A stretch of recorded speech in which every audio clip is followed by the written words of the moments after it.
A bidiyo na baya mun yi magana akan shin wane ne Bahaushe?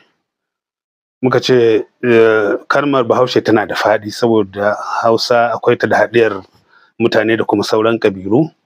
Muka ce in dai za ka yi Hausa rangadadau, kai musulmi ne, kana da sunaye na Hausawa, ka rungumi al'adun Hausawa kuma musamman kana zaune cikinsu, to waɗannan abubuwa biyar idan ka yi su shikenan ka zama Bahaushe. Muka ce kuma ba kowane yare ne, ni ban san wani yare ma da yake saurin haɗe al'umma kamar yaren Hausa ba, domin akwai ƙabilu da yawa da ake da su ma a gefen ƙasashen Hausa, amma yanzu duk sun haɗe. Zan iya tuna wani littafi na taɓa karanta da daɗewa, an rubuta shi ina jin 1955 da ake magana game da ƙabilu na arewacin Najeriya, ake lasafta kuma ƙabilun da suke zagwanyewa. Ana kawo labarin wata ƙabila ma a ƙasar Auyo, ƙasar Hadeja, inda aka ce a lokacin nan mutane 6 ne kawai ma suke amfani da wannan yaren, kuma aka kawo yarurruka da yawa da ake amfani da su a wurare daban-daban na gefen ƙasashen Hausa, kuma har yanzu Hausa tana nan tana haɗe mutane, tana haɗe ƙabilu kai zan ce.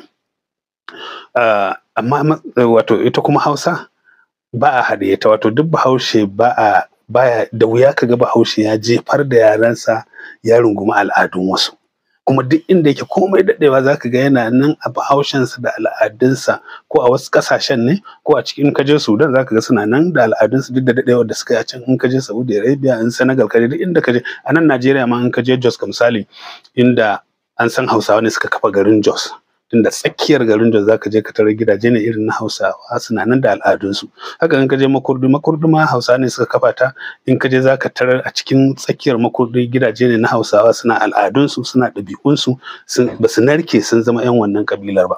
Haka idan ka je Ibadan za ka tarar Hausawa da al'adunsu da ɗabi'unsu, to su ba sa narkewa. To amma me yasa Hausawa su ba sa narkewa ne? Abubuwa ina kamar guda 5. Na farko, Hausa tana da ƙwaƙƙwarar al'ada ko ƙwararan al'adu da kuma suke alfahari da su, da yanayin abincinsu, da yanayin wajen zamansu, da yanzu idan ka ɗauki nau'in abinci na Hausawa, ga misali in ka ɗauki gero ka ga yadda ake sarrafa shi, da wuya ka samu ƙabilar da take sarrafa gero kamar haka, ko ka ɗau wake ko ka ɗau shi, duk nau'in abinci da ka ɗauka an ka ga yadda Hausawa suke sarrafa, daidai ce al'adar da take yin wannan. Ko in ka ɗauki tufafinsu, nau'i na tufafi ina jin a duniya ba wanda yake da su kamar Hausawa. Sannan idan ka ɗauki ga misali mazauninsu, daidai ce al'ummar da za ka ga mazauninta irin na Hausawa ne, za ka ga zaure, sai ka shiga cikin gida, wato a yayin da sauran ƙabilu kana wucewa kana ganin ma mutane a cikin gidaje, musamman a nan arewa za ka ga kana wucewa ma komai na gidan ma kana ganin shi. Sannan abu na biyu shine mulki da Allah ya bai Hausawa tun tale-tale before. Aka zo akwai mulkin gargajiya, mun san labarin sarakuna na Hausa, har ma zuwan Bayajidda, daga baya kuma jihadi ya ƙara ƙarfafa sarauta. To wannan tsarin mulki da Hausa take da shi, da yanayin mulki ya sa Bahaushe yana ji da yarensa, yana ji da ƙabilarsa, yadda ba zai watsar da irin wannan ba.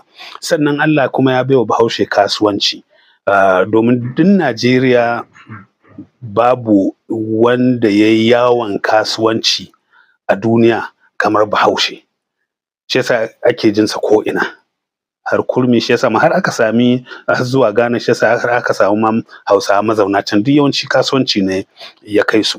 To kuma su ne suka wayar da kan mutane ma, ƙabilu da yawa na yammacin Afirka, Hausawa ne suka wayar da su akan sha'anin kasuwanci. Abu na huɗu shine addinin Musulunci.